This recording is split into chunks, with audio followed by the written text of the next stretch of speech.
તેલંગાણામાં થયેલી 500 શ્વાનોની નિર્મમ હત્યાના વિરોધમાં ભાવનગરમાં કેન્ડલ માર્ચ યોજાઈ. તેલંગાણામાં તાજેતરમાં 500 જેટલા શ્વાનોની સામૂહિક હત્યાની હૃદયદ્રાવક ઘટના સામે આવી છે, જેના ઘેરા પ્રત્યાઘાત સમગ્ર દેશમાં જોવા મળી રહ્યા છે. આ ઘટનાના વિરોધમાં ભાવનગરના જાગૃત નાગરિકો અને જીવદયા પ્રેમીઓ દ્વારા એકઠા થઈને કેન્ડલ માર્ચ યોજી વિરોધ નોંધાવવામાં આવ્યો હતો. નેચર કન્ઝર્વેશન સોસાયટી ઓફ ભાવનગરના પ્રતિનિધિ ડોક્ટર કિરણ શુક્લાએ આ અંગે રોષ વ્યક્ત કરતા જણાવ્યું હતું કે આવી ઘટનાઓ અત્યંત નિંદનીય છે. તેમણે સુપ્રીમ કોર્ટને પણ પશુઓના હિતમાં અને તાર્કિક રીતે આ દિશામાં કડક નિર્ણયો લેવા વિનંતી કરી છે. પશુઓ પ્રત્યે વધતી જતી આ ક્રૂરતા અને શ્વાનોને ખવડાવતા લોકો પર થતા હુમલાઓ સામે સમાજમાં જાગૃતિ લાવવા માટે આ મૌન પ્રદર્શન કરવામાં આવ્યું હતું. મારું નામ ડોક્ટર કિરણ શુક્લ છે. અમે લોકો તેલંગાણામાં જે 500 કૂતરાની એક સાથે હત્યા થઈ છે એના વિરોધમાં અમે અહીંયા લોકો આજે ભાવનગરના બધા રહેવાસીઓ એકઠા થયા છે અને સખત રીતે એનો વિરોધ કરીએ છીએ. સુપ્રીમ કોર્ટે થોડા ઘણા જે કોઈ પોતાના નિવેદનો બહાર પાડ્યા એનાથી હું પોતે સ્ટ્રોંગલી એવું ફીલ કરું છું કે આવી રીતના બધા જે ઇન્સિડન્સીસ છે એ વધતા ગયા છે, જે બહુ જ ખરાબ છે. આ ખાલી આ એક કૂતરાઓને મારી નાખવાનું ઇન્સિડન્સ નહીં, એની પછી ઘણા બધા જે લેડીઝ છે એ ફીડ કરે છે એની ઉપર પેલા હુમલાઓ થાય છે. એવી રીતના જે લોકો ફીડ કરતા હોય છે કે ડોગનું કામ કરતા હોય છે એ લોકોને ખૂબ હેરાન કરવામાં આવે છે. સુપ્રીમ કોર્ટને અમે અનાદર નથી કરતા, તો અમે ખૂબ હાર્ટલી વિનંતી કરીએ છીએ કે આવી રીતે જેમ મારી મીણબત્તી બુજાઈ ગઈ એટલા બધા કૂતરાઓના જીવનદીપ બુજાઈ જાય એ અમને બિલકુલ માન્ય નથી.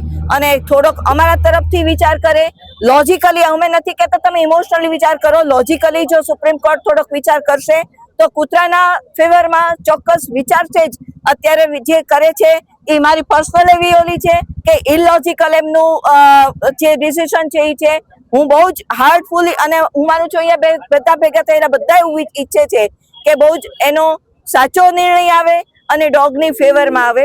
Thank you. Kishanlal N Vyas, retired professor from Shrimati Gandhi Mahila college Bhavnagar.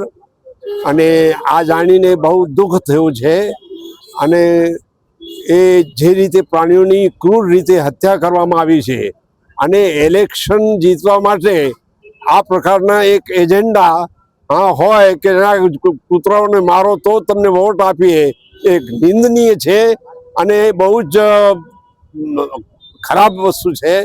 અને આથી આપણી સભ્યતા અને સંસ્કૃતિ એમ કહે છે કે બહેનો આટલી મોટી સંખ્યામાં 2 રોટલીમાંથી એક કૂતરાને ને એક ગાયને બનાવતા આવ્યા છીએ અને આપણી સંસ્કૃતિ એમ કહે છે કે આપણા પૂર્વજોને મળે છે આ કૂતરાઓને આવી રીતે હત્યા કરી નાખવાની.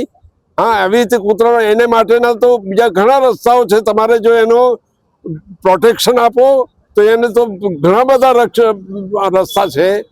તમે ખવડાવો નહીં, એમને પીવડાવો નહીં, હર્ટ કરો એ બરાબર છે, ઠીક છે, પરંતુ તમે એને સાવ મારી નાખો ને એની હત્યા કરો એ તો ખરેખર એક નિંદનીય છે અને બહુ જ પાપજનક વસ્તુ છે.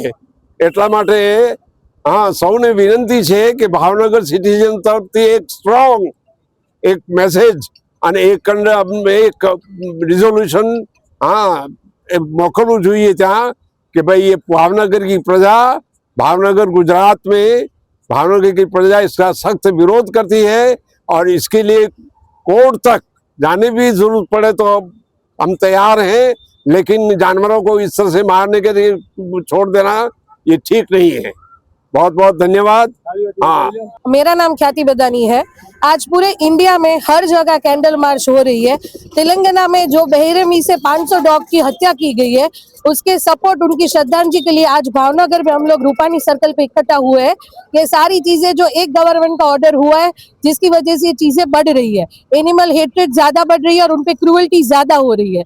तो मैं इतना ही सबसे रिक्वेस्ट करूंगी कि ये धरती हम सबकी है, सब मिलजुल के रहो और सब एक दूसरे को सपोर्ट करो. हर चीज का रास्ता मारना नहीं होता, सब साथ मिलके करोगे तो ये प्रॉब्लम भी सॉल्व हो सकता है. और कभी एनिमल्स प्रॉब्लम थे ही नहीं, हम हैं जो उनको एनिमल्स को प्रॉब्लम मान के चलते हैं. बाकी उनको साथ लेके चलोगे तो जिंदगी और लाइफ सब अच्छा ही होगा. અહીંયા અમે ભેગા થયા છીએ એટલા માટે કે એક તો તેલંગાનામાં જે ક્રૂર હત્યા કરવામાં આવી છે કૂતરાઓની એટલે આપણે ડોગ્સની, એ ખરેખર નિંદનીય છે અને આપણે સૌ એ બધા જ કૂતરાઓ માટે આપણે શ્રદ્ધાંજલિના ભાગરૂપે અહીંયા આગળ અમે ભેગા થયા છીએ. 550 થી 600 નો આંકડો આવ્યો છે અને જે સરપંચો જે લોકો આમાં ઇન્વોલ્વ છે એ લોકો વિરુદ્ધ કાર્યવાહી થવી જોઈએ અને જેમ માનવની હત્યાની કલમો લાગે છે એવી રીતે જીવ હત્યાની આમાં પણ કલમ લાગવી જ જોઈએ, કેમ કે આપણને કોઈનો જીવ લેવાનો હક ઈશ્વરે આપ્યો જ નથી અને આપણે સામાજિક રીતે આ કૂતરાઓને જેમ આપણે આ સંસ્કૃતિમાં સાથે સાથે જ ઉછર્યા છીએ બધા વર્ષો સુધી, આવી રીતે આ કેમ પ્રશ્નો હમણાં આવી રહ્યા છે એ જ સમજાતું નથી. બાકી આપણે જેમ આપણે રહીએ છીએ એમ આ લોકોને બી આપણે રાખવાના છે અને એ લોકો આપણા સમાજના વણાયેલા હિસ્સા છે. શું કામ? કેમ કે આપણા ગલીની અંદર રહેતો ડોગ બહારની ગલીમાં બી નથી જઈ શકતો. હવે તમે એને ફીડિંગ નહીં કરો તો કેવી રીતે એને મરવા છોડી દેવાના છે? એટલે આ ખરેખર અમાનવીય છે.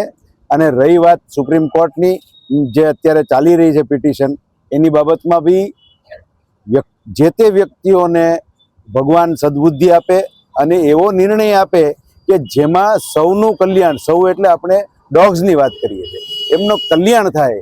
અને તંત્રને વિનંતી છે કે સ્ટરીલાઇઝેશન જો પ્રોપરલી થાય, સમયસર થાય.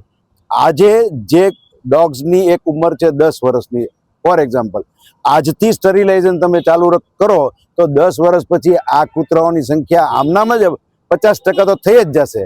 એટલે સ્ટરીલાઇઝેશન અને એમને જે વેક્સિન આપવાની છે, આ બે કામગીરી મહેરબાની કરીને હાથ જોડીને તંત્રને વિનંતી છે કે એ વેગ એમાં થાય તો આ પ્રશ્ન આપોઆપ સોલ્વ થઈ જાય એવું છે. સમાચારની અવનવી અપડેટ જોતા રહો નિખરતા ગુજરાત ન્યૂઝ સાથે. નિખરતા ગુજરાત ન્યૂઝને લાઇક, શેર, સબસ્ક્રાઇબ કરો અને બેલ આઇકન દબાવીને સમાચારની ઝડપી માહિતી મેળવો.